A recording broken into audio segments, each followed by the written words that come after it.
আজকে এই বৈরী আবহাওয়া উপেক্ষা করে দেশ গড়তে জুলাই পদযাত্রা চলমান আছে। দেশ গড়তে জুলাই পদযাত্রায় আমরা আজকে এসেছি মাগুরায়। আপনারা যারা এই বৃষ্টি রোদ উপেক্ষা করেও উপস্থিত হয়েছেন, বৈষম্যবিরোধী ছাত্র আন্দোলন এবং জাতীয় নাগরিক পার্টির সংগঠকেরা, তাদেরকে আন্তরিক ধন্যবাদ এবং কৃতজ্ঞতা জানাচ্ছি। আমরা মাগুরাতে এসেছি, আমরা প্রতিটি জেলাতে যাচ্ছি একটি বার্তা নিয়ে যে আমাদের দেশটাকে গড়তে হবে।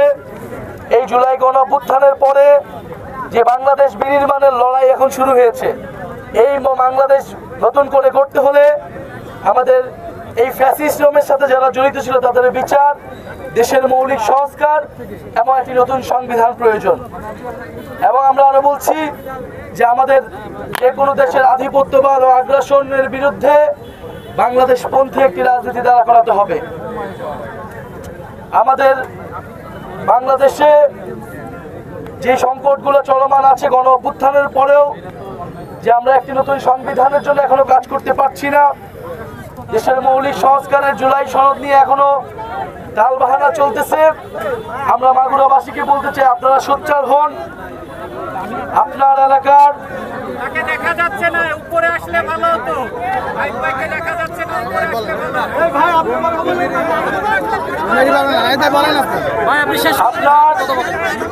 আপনাদের এলাকার উন্নয়ন, আপনাদের এলাকায় চলমান চাঁদাবাজি, সন্ত্রাস, দখলদারিত্বের বিরুদ্ধে আপনাদেরকে সরব হতে হবে।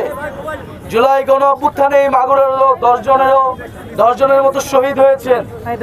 আপনাদের সেই সন্তানদের যে রক্তের মর্যাদা, সেটি আমাদের সকলকে মিলে দিতে হবে। একটি নতুন বাংলাদেশের জন্য, বাংলাদেশকে নতুন ভাবে গড়ে তোলার জন্য, বৈষম্যহীন গণতান্ত্রিক চাঁদাবাজ সন্ত্রাস দুর্নীতিমুক্ত বাংলাদেশের জন্যই কিন্তু আমাদের এই লড়াই। ফলে আমাদের এই লড়াই কিন্তু শেষ হয়নি, আমরা সেই বার্তাটি দিতে এসেছি। আমরা রাজপথে আছি। জাতীয় নাগরিক পার্টি মাগুরাতে দ্রুত সময়ের মধ্যেই তাদের সাংগঠনিক বিস্তার করবে এবং দুর্নীতি চাঁদাবাজি মুক্ত মাগুরা গড়ে তুলতে হবে। সেক্ষেত্রে আপনারা কাউকে ছাড় দিবেন না। দল মত নির্বিশেষে যাদের বিরুদ্ধে অভিযোগ আছে তাদের বিরুদ্ধে আমাদের সকলকে সরব হতে হবে। এবং জুলাই ঘোষণাপত্র এবং জুলাই সনদের জন্য আমরা 5ই আগস্ট এই গণ অভ্যুত্থানের 1 বছর পূর্তি হবে। আমরা 3রা আগস্টের মধ্যেই সেটি কার্যকর দেখতে চাই। এবং সরকার যদি 1 বছরের মধ্যেও এটি দিতে ব্যর্থ হয়, সকল রাজনৈতিক পক্ষ মিলে যদি ব্যর্থ হয়, তাহলে সারা দেশের ছাত্র জনতাকে নিয়ে আমরা আবারও মাঠে নামবো। 3রা আগস্ট আমরা শহীদ মিনারে ঢাকায় থাকবো। আপনাদেরকে 3রা আগস্টের আহ্বান জানাচ্ছি এবং ইনশাল্লাহ আমরা আবারও মাগুরাতে আসবো।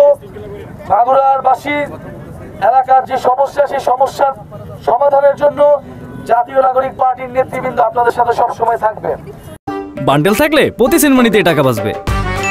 বিকাশ সেনমানি বান্ডেল কিনে জিতুন প্রতি লেনদেনে।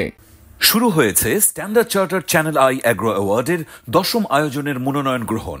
এবার নতুন ক্যাটাগরি বছরের সেরা ছাদ কৃষক সহ মোট 13টি ক্যাটাগরিতে পুরস্কার প্রদান করা হবে। মনোনয়ন গ্রহণ চলবে আগামী 15 জুলাই 2025 তারিখ পর্যন্ত। বিস্তারিত জানতে ভিজিট করুন www.agroaward.com এবং ফোন করুন 018737000556 এই নম্বরে।